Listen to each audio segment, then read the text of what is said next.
नमस्कार दोस्तों, मेरा नाम है अमरीश तिवारी और आज मैं आप सभी को क्लास 12th के पॉलिटिकल साइंस के समकालीन विश्व राजनीति के प्रथम पाठ यानी कि लेसन 1 का द कोल्ड वॉर एरा जिसका नाम है, उसका पूरा का पूरा नोट्स आपको बनवाऊंगा और आपको उसके बारे में पढ़ाऊंगा। तो चलिए दोस्तों शुरू करते हैं। और शुरू करने से पहले दोस्तों, यदि आप मेरे इस चैनल पर पहली बार आए हैं तो please subscribe my channel and like share comment also. तो चलिए दोस्तों शुरू करते हैं। सबसे पहले है द कोल्ड वॉर एरा यानी कि शीत युद्ध का दौर। फैक्ट्स डेट मैटर यानी कि वैसे फैक्ट्स जो कि मैटर करते हैं। पहला है Cuban missile crisis made whole world nervous by creating clashes between the two superpowers the US and Soviet Union namely cold war. यानी दोस्तों कि जो क्यूबन मिसाइल क्राइसिस हुआ था उसकी वजह से एक अव्यवस्था फैल गई थी दुनिया में, क्योंकि ये दोनों ही देश बहुत ही ताकतवर थे और इन्हीं दोनों का दबदबा था। इस वजह से इन दोनों देशों के बीच का यह मसला पूरे विश्व को प्रभावित कर रहा था। Second, cold war referred to competitions, tensions and series of confrontations between the US and USSR। Cold war era जो है कॉम्पिटिशन्स टेंशंस रहा यूएस और सोवियत संघ के बीच। तीसरा है दोस्तों, in 1945 with the end of Second World War, Cold War began when the US dropped bombs on Hiroshima and Nagasaki in diplomatic manner to warn Soviet Union। भाई अपनी ताकत दिखानी हो तो किसी को मारो पीटो, जैसा कि आप समझते ही होंगे। जहाँ दबंग लोग होते हैं वो अपनी ताकत दिखाने के लिए ऐसा करते हैं। तो उसी प्रकार से यूएस ने सोवियत यूनियन को एक मैसेज दिया जापान के हिरोशिमा और नागासाकी पर एटम बम गिर के कि सावधान, हम तुमसे ज़्यादा ताकतवर हैं। तो इसके आगे है दोस्तों चौथा point, both the powers become reluctant to initiate war to protect world from large scale destructions as they were aware that it will not lead only political aim to them। दोस्तों मैं थोड़ा इसको बड़ा करने की कोशिश करता हूँ।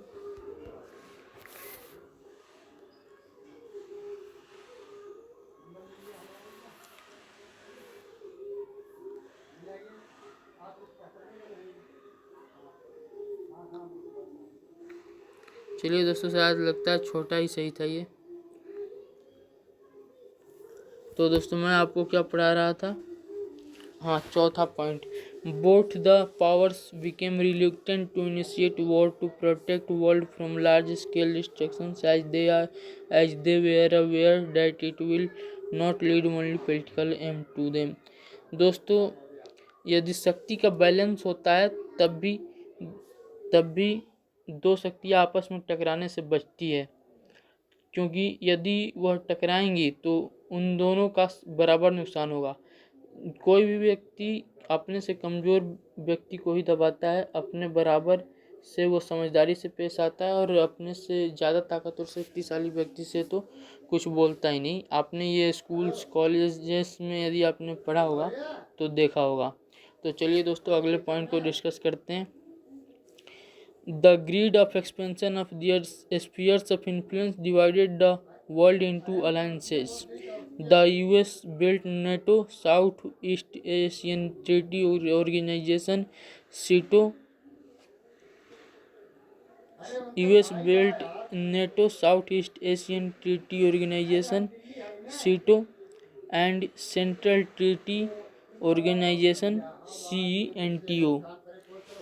दोस्तों अमेरिका को हम सभी आजकल बहुत अच्छा मान रहे हैं, लेकिन पास्ट में अमेरिका ने हमारे साथ क्या किया, हमारे भारत देश के साथ, मैं आपको एक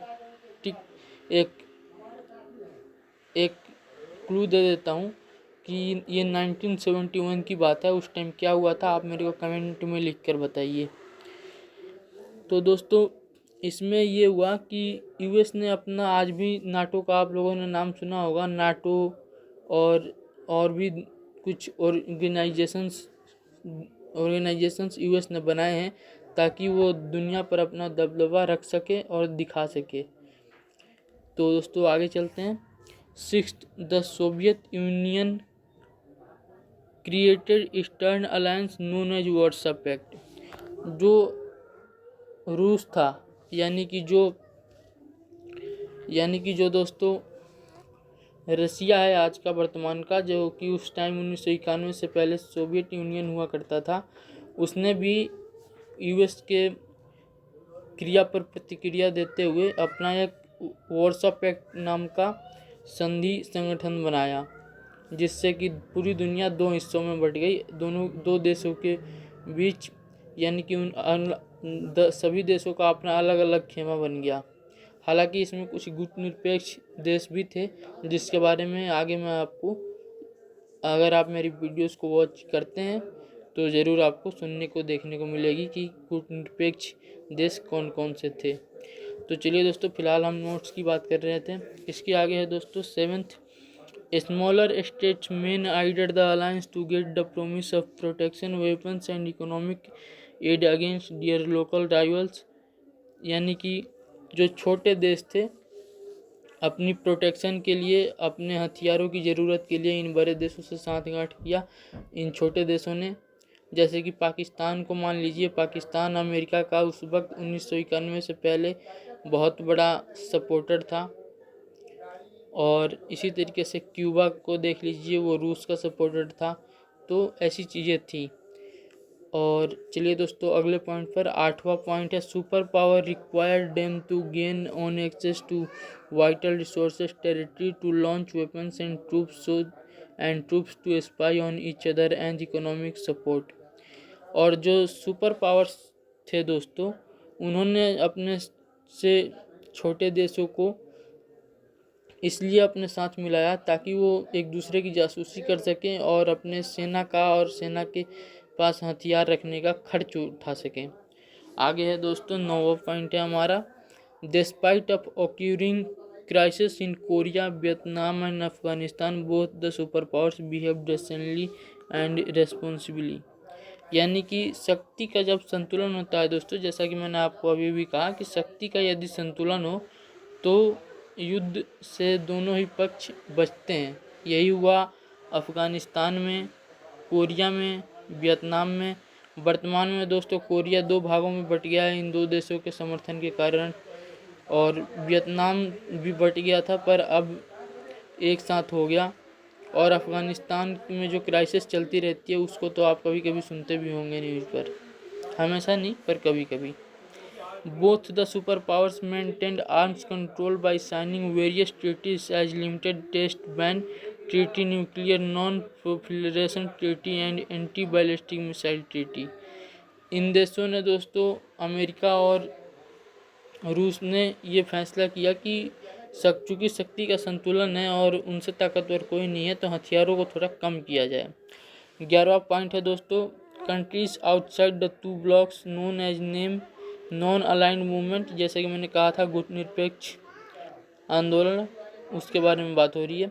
countries outside the two blocks known as NAM NAM non aligned movement joined by decolonised countries of Asia, Africa and Latin America played a crucial role in reducing cold war conflicts to maintain peace and stability all over the world.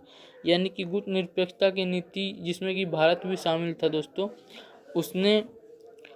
उसने दुनिया में शांति बनाने में बहुत योगदान दिया। जो खासकर जो नए नए आज़ाद हुए देश थे, उन सभी ने मिलकर एक ऑर्गेनाइजेशन बनाया और इन दोनों पक्षों की लड़ाई को काफ़ी हद तक शांत रखा। 12वां पॉइंट है दोस्तों, 5 founder members of NAM were Yugoslavia's Joseph Broz Tito, India's JL Nehru, Jawaharlal Nehru, Egypt leader Gamal Abdel Nasser, Indonesia Sukarno and Ghana's Kwame Nkrumah. दोस्तों ये इम्पोर्टेंट पॉइंट है, ये एग्जाम में आ सकता है कि गुटनिरपेक्षता आंदोलन के 5 फाउंडर्स कौन से थे। तो आप इसमें ठीक से टेक्स्ट देख लीजिए और अपने बुक में भी टिक लगाकर याद करके जाइएगा, क्योंकि ये पेपर में आ सकता है। तो चलिए दोस्तों आगे चलते हैं। 13वां पॉइंट है the majority of NAM members was categorized as least developed countries LDCs which initiated economic development under the head of New International Economic Order NIEO। दोस्तों जो the majority of NAM members were categorized as least developed countries LDCs which initiated economic development under the head of New International Economic Order NIEO। दोस्तों जो नए नए देश आज़ाद हुए थे उन्होंने अपने इकोनॉमिक ग्रोथ के लिए अपनी नीतियाँ बनाई।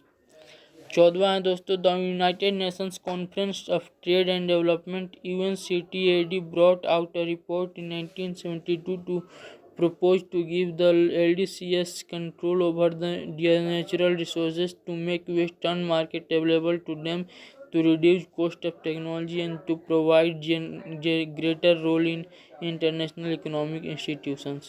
बड़े बड़े देशों ने नए नए आज़ाद हुए देशों और छोटे देशों पर धाक जमाकर अपना इकोनॉमिक पावर, अपने आप को एक सुपर इकोनॉमिक पावर बनाया। 15 India responded to growth of Cold War into twofold. First, it stayed away from alliances, and secondly, it raised voice against newly decolonized countries becoming part of either the alliance। यानी कि भारत जो था वो इस शीत युद्ध के समय में किसी भी पक्ष में शामिल नहीं हुआ, किसी भी अलायंस में शामिल नहीं हुआ, और यदि कोई नया आज़ाद हुआ देश शामिल होता था तो हमारा देश भारत उसका विरोध कर रहा था। 16वां पॉइंट है दोस्तों NAM serve India's interest also to participate in international decisions and maintain balance between two super powers. भारत ने रूस और अमेरिका से दोस्तों दोनों से ही दोस्ती रखी है और आज भी रखी है, और इसकी वजह यह है कि इसी से भारत को फायदा है। 17वां पॉइंट दोस्तों India's policy was criticised on grounds of possessing contradictory postures.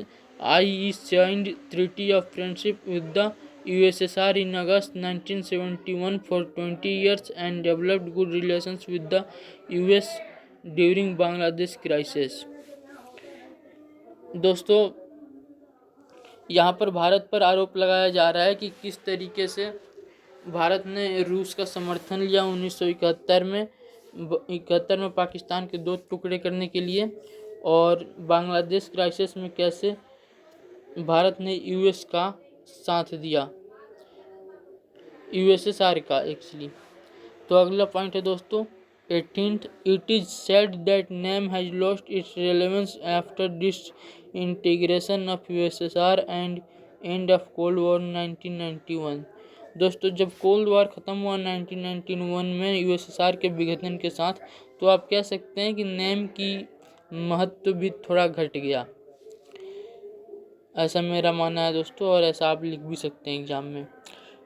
19 NAM is based on a resolve to democratise international system to redress existing inequities that poor and very small countries need to follow any of the big powers instead they can pursue an independent foreign policy also. जो हमारा गुटनिरपेक्ष आंदोलन था उसमें जुड़ने का छोटे देशों को फायदा ये था कि बड़े देशों के दबदबे से वे बचे रह सकते थे। आगे का है दोस्तों 20वां these core values make NAM relevant even in today's scenario as it has stood up adverse circumstances and served an important purpose of protecting the interest of third world countries. दोस्तों थर्ड वर्ल्ड कंट्रीज भारत जैसे देशों को कहा जाता है जो कि अभी विकासशील देश हैं, अभी विकसित देश नहीं बने, और इस सेंटेंस से कहना क्या मतलब है कि अभी भी नेम की महत्वता है, हालांकि मेरा मानना है कि नहीं है। आपका क्या मानना है आप कमेंट में लिखकर मुझे बता सकते हैं। वर्ड्स दैट मैटर दोस्तों इन 20 पॉइंट्स के बाद है वर्ड्स दैट मैटर, यानी कि ऐसे शब्द जो कि एग्जाम में आ सकते हैं, आपसे पूछा जा सकता है, इसलिए आपको इन शब्दों की मालूमात होनी चाहिए। सबसे पहले है दोस्तों कोल्ड कोल्ड वॉर का मतलब है यहाँ पर cold war refer to competition tensions and a series of confrontations between the US and USSR. यानी कि आप समझ लीजिए कि दो व्यक्तियों का आपस में झगड़ा। सेकेंड है Cuban missile crisis, it created tensions between the US and USSR when Soviet Union USSR installed missiles in Cuba to make it a Russian base. यानी कि जब मिलिट्री बेस बना दिया रसिया यूक्रेन ने क्यूबा को अपना military base बना दिया, तो यूएस को बहुत टेंशन हो गई। अमेरिका ने इसका विरोध किया। Allied forces were one of two camps during Second World War, including the US, Soviet Union, Britain and France. Allied forces वो फोर्सेस दोस्तों जो कि मित्र राष्ट्र थे, हिंदी में मित्र राष्ट्र थे। यानी कि अलाइड फोर्सेस वो जिन्होंने कि जापान जर्मनी जैसे देशों को सेकेंड वर्ल्ड वॉर में हराया। आगे है दोस्तों एक्सिस पावर, फोर्थ है axis power. It was another camp against allied forces led by German, Italy and Japan. ये एक्सिस पावर का संगठन था दोस्तों। लड़ाई के बीच सन 1939 से 1945 दूसरा विश्व युद्ध हुआ था, उसमें ये एक्सिस पावर थी जो कि हार गए थे। जर्मनी, इटली और जापान हार गए थे, इनकी अलायंस थी। Fifth, alliance system was created by the two superpowers to expand their sphere of influence all over the world। यानी कि आप समझ लीजिए कि दो व्यक्तियों का राजनीतिक वर्चस्व के लिए झगड़ा। Deterrence, it was a logic followed by both the superpowers to avoid large scale destructions, i.e. not to take place hot war between them because both of them had the capacity to retaliate। यानी कि deterrence यानी कि यदि आपको पता है, दो व्यक्तियों को पता है कि सामने वाला मेरे बराबर ही है और मैं उसको दबा नहीं सकता, तो इसे आप एक डिटरेंस कह सकते हैं। इस वजह से झगड़ा होगा ही नहीं। पर यदि एक व्यक्ति कमज़ोर होगा तो आप कह सकते हैं कि जी बिल्कुल झगड़ा होने की संभावना है और होगी। सेवेंथ है neutrality is a condition not to participate in world affairs और make one self aloof from world. भाई तटस्थता, भारत ने तटस्थता न्यूट्रलिटी अपना रखी थी अपने हितों के लिए, ताकि वो दोनों देशों के साथ अमेरिका और रूस के साथ हाथ मिलाकर अपना विकास कर सके और इस वजह से भारत पूरे कोल्ड वॉर में या फिर अब भी न्यूट्रल ही रहता है कहीं पर भी। आठवां है डिकोलोनाइजेशन, यानी कि to make colonised states free from the rule of mother country. यानी कि जो डिकोलोनाइजेशन का मतलब है दोस्तों कि जैसे कि किसी और देश के लोगों ने किसी और देश पर शासन कर रहे हैं तो उसे हटाना। अब देखिए दोस्तों टाइमलाइन की क्या महत्वता है, मैं आपको बता देता हूँ। यहाँ से है टाइमलाइन, आप देख सकते हैं। 1947 में American president Harry Truman's doctrine about containment of communism. भाई 1947 में अमेरिका के जो प्रेसिडेंट थे उन्होंने कम्युनिज्म यानी कि कम्युनिस्ट, आपने सुना होगा, कम्युनिस्ट लोगों के प्रभाव को रोकने और कम करने की कोशिशें शुरू की। उन्होंने इसका बाकायदा डॉक्ट्रिन बनाया, यानी कि उपाय बताया। 1947 से 52 तक Marshall plan US add for reconstruction of western Europe.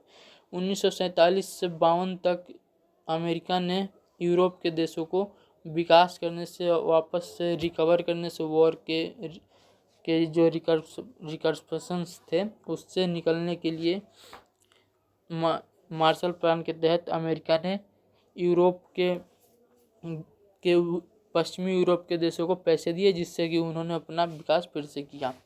1948 से 49 Berlin blockade by the Soviet union.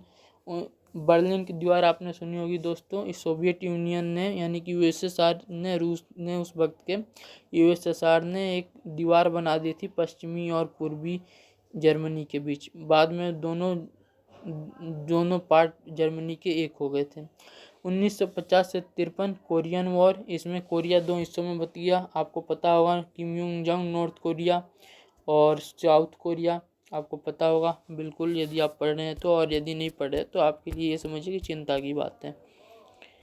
1954 defeat of the French by Vietnamese at Dien Bien Phu, signing of Geneva accord, division of Vietnam along the 17th parallel, formation of SEATO. तो ये भी एक information है दोस्तों कि Vietnamese ने actually, इसमें America हर चीज़ में शामिल रहता है। आप फ्रेंच यानी फ्रांस का नाम लीजिए या फिर किसी भी वेस्टर्न यूरोप देश का नाम लीजिए, तो उसमें अमेरिका शामिल रहता है, जो कि हार गया उस वक्त, और वियतनाम एक हो गया। यही हाल आपको वर्तमान में हाल फिलहाल में ही अफगानिस्तान में भी यही हुआ है, वहाँ पर तालिबान शासन में आ चुका है।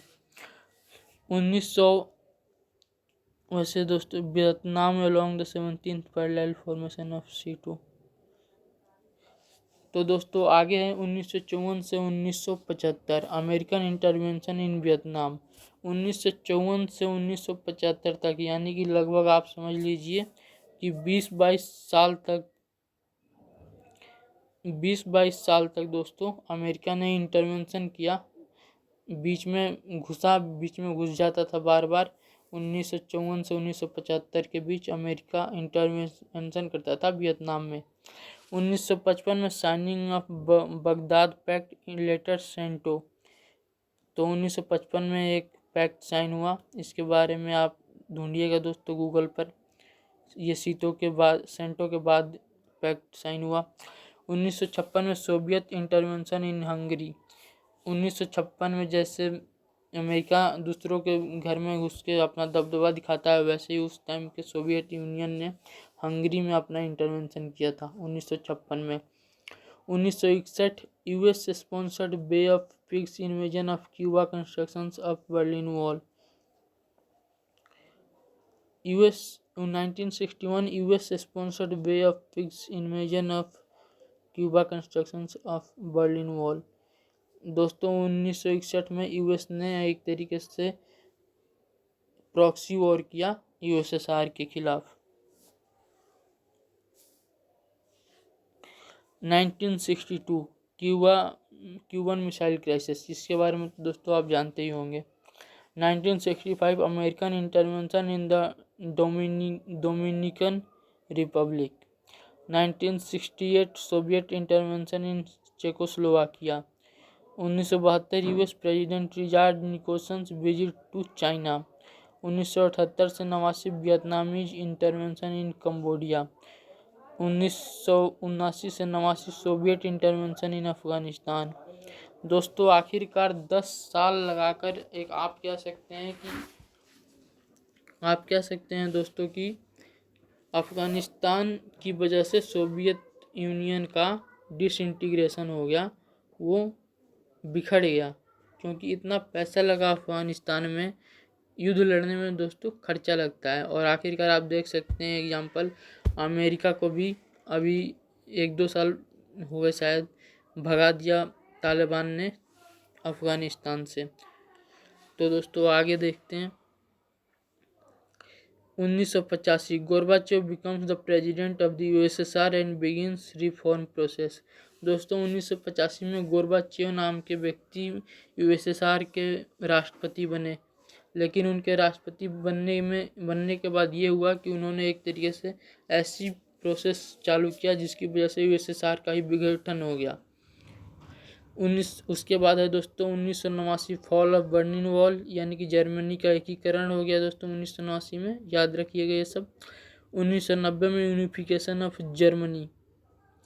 1990 में 89-90 तकरीबन एक ही है, यूनिफिकेशन हो गया जर्मनी का। और लास्ट में दोस्तों इस लेसन का लास्ट चीज़ जो हुआ 1991 disintegration of Soviet union, end of the cold war era. शीत युद्ध समाप्त हो गया क्योंकि सोवियत यूनियन कई देशों में बट गया। तो दोस्तों आशा है कि मेरी ये मेहनत आपको पसंद आई होगी, और यदि पसंद आई है तो प्लीज़ मेरे इस चैनल को सब्सक्राइब कीजिए और लाइक शेयर कमेंट करना ना भूलें। और दोस्तों इसी के साथ मैं अपनी बात ख़त्म करता हूँ, और द कोल्ड वॉर एरा इस लेसन के नोट्स कंप्लीट होते हैं। यदि आप चाहें तो जैसे जैसे मैंने पढ़े हैं एक एक करके आप इसमें से नोट भी कर सकते हैं। थैंक यू वेरी मच दोस्तों।